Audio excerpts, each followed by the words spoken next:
A victory for English school boards yesterday.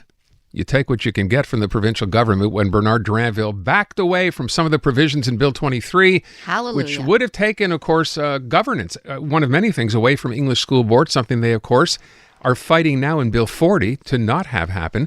We had Joe Ortona, who is now with the Quebec English School Board Association. We spoke to him yesterday, just before we get to Marwah Rizqy.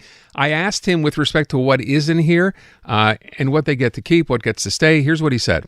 We get to keep the right to hire and appoint the Director General and other senior employees of the board.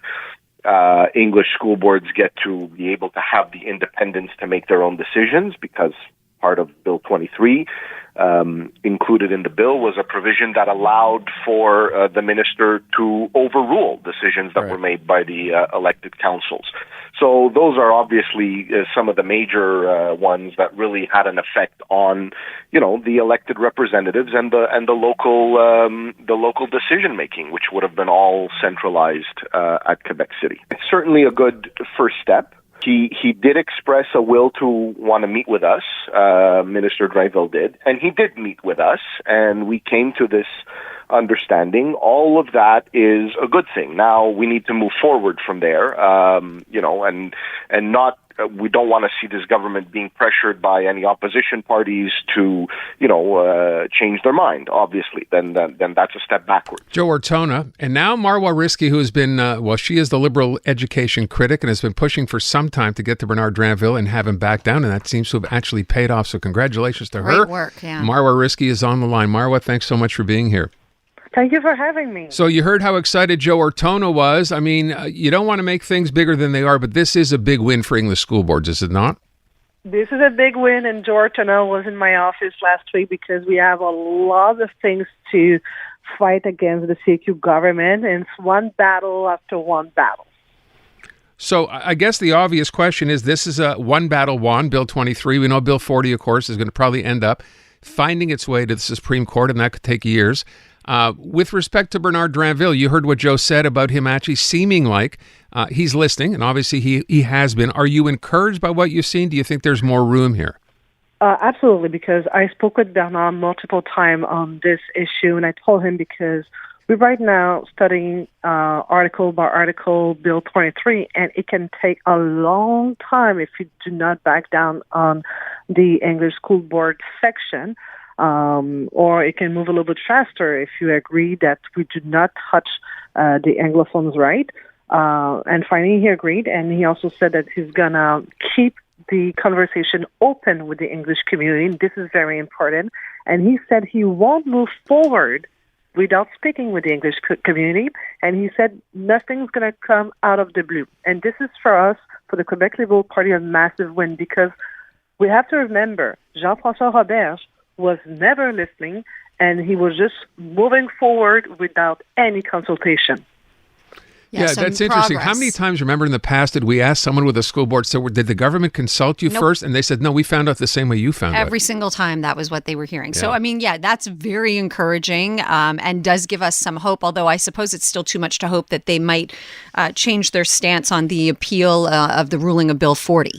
I also asked Mr. Drinville to not go further if he loses again at the Court of Appeal, to not appeal at the Supreme Court of Canada, because this is not only time-consuming, but it's also money-consuming. Sure. And the only one who's going to win are the lawyers.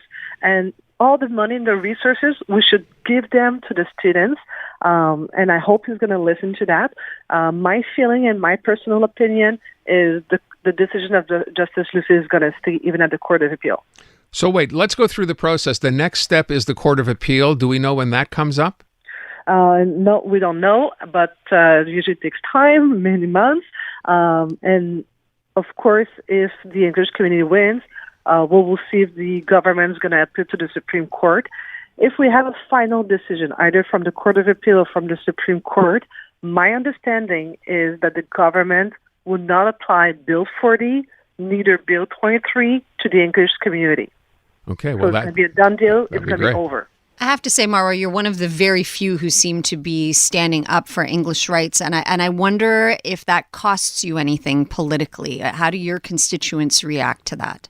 I'm not here to to see if I'm going to win or lose. It's what is right. And I'm a lawyer before being a politician. And as a lawyer, there is the Canadian Constitution. And Section 23 is very clear. The English community has a right. And the government has to respect the rights. And the day that we're going to let any government, do whatever they think they can do, we do not have a democracy. So this is why I'm standing. Because when the day I'm going to quit politics, I want to look to myself and say, I respect the Constitution, both the Quebec Constitution and the Canadian Constitution, and I fight and I give everything to the people who have the rights. Good for you. Well, that's nice to hear. Let me ask you one other thing. There's one thing that I want everybody to be aware, because something happened this week at the National Assembly. And whenever you hear Jean-François Robert, you should all be on high alert. So out of the blue, Jean-François Robert decided that he might want to open the adult education sector and also vocational sector and to apply Bill 101. So guess what, Mr. Robert? I'm going to be with Marwah, my colleague, against you again. People have to understand, people have the right to decide if they want to go to CJAD or university in English, and they also have the right to decide if they want to do the vocational education also in English. For people who may have missed that, that was going to be my next question, Marwah. So here comes Jean-François Robert. So now he's not the education minister, but again, here we go, saying that, for people who want to take vocational training, it will have to be in French. He actually, I think, said this is even tougher than what the PQ would want. So I'm not sure why this is happening, and maybe we'll never know why, but what do you think? Do you have a chance with him? Because in the past, he hasn't listened. Well, he never listened, but everyone should be always on high alert when he speaks, because that minister never delivered anything properly. And I have to say, we asked him for data. He didn't have any data. What a big surprise. But let's be very clear here.